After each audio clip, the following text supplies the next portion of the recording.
সবাই কেমন আছেন? আশা করি ভালো আছেন। আজকে আমি রান্না করব বিয়ে বাড়ির ফুলকপি কাতলা কালিয়া। তার জন্য নতুন আলু ছোট ছোট এবং ফুলকপি টুকরা টুকরা করে নিতে হবে, ডুমো ডুমো করে। এবং কিছু পেঁয়াজ কুচি কুচি করে রাখতে হবে এবং কাঁচামরিচ কিছু কুচি করে রাখতে হবে। তার সাথে রাখবে আদা রসুন বাটা। এবার মাছগুলো ভালোভাবে ধুয়ে পরিষ্কার করে তাতে নুন হলুদ মাখিয়ে রেখে দিতে হবে। ব্লেন্ডারের ভিতরে সামান্য একটু পেঁয়াজ কুচি দিয়ে এবং আদা রসুন বাটা 1 চামচের মতন দিয়ে একটু সামান্য পানি দিয়ে পিষে রাখতে হবে।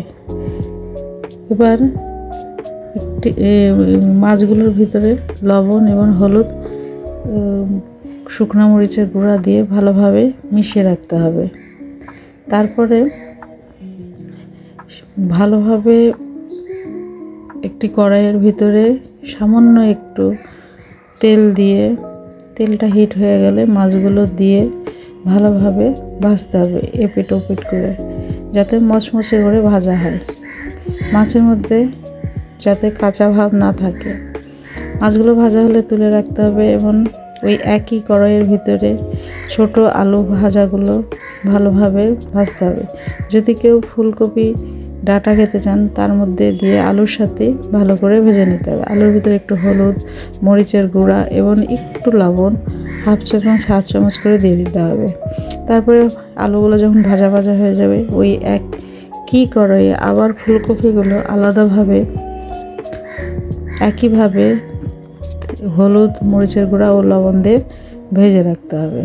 ফুলকপিগুলো যখন ভাজা ভাজা হয়ে যাবে এবং ভালোভাবে ভাজা ভাজা হবে তখন একটি কড়াইয়ের ভিতরে তেল গরম করতে দিতে হবে এবং সেই তেলের মধ্যে শুকনো মরিচ, তেজপাতা ও গোটা জিরা ফোড়ন দিতে হবে।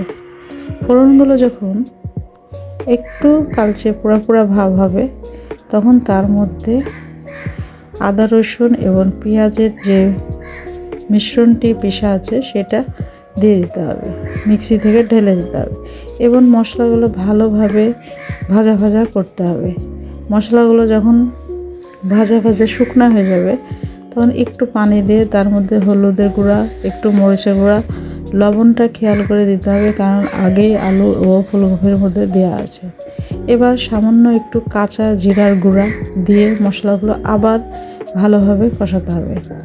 মশলাগুলো কষানো হয়ে গেলে তার মধ্যে মাপ মতন একটু সামান্য চিনি দিয়ে আবার কষাতে হবে, তাহলে মশলাটার কালার ভালোভাবে আসবে।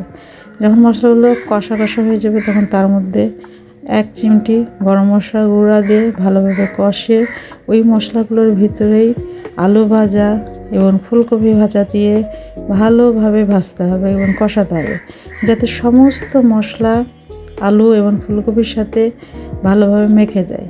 তারপরে ওই আলু ও ফুলকপির মধ্যে সামান্য একটু পানি দিয়ে ঢাকনা দিয়ে সিদ্ধ করতে দিতে হবে। 2-1 বার ঢাকনা খুলে দেখতে হবে যে আলুগুলো সিদ্ধ হয়েছে কিনা। আলু সিদ্ধ হয়ে গেলে তার মধ্যে কাঁচামরিচ কুচি দিয়ে ফুলকপি দিয়ে আবার কয়েক মিনিট সিদ্ধ করতে দিতে হবে।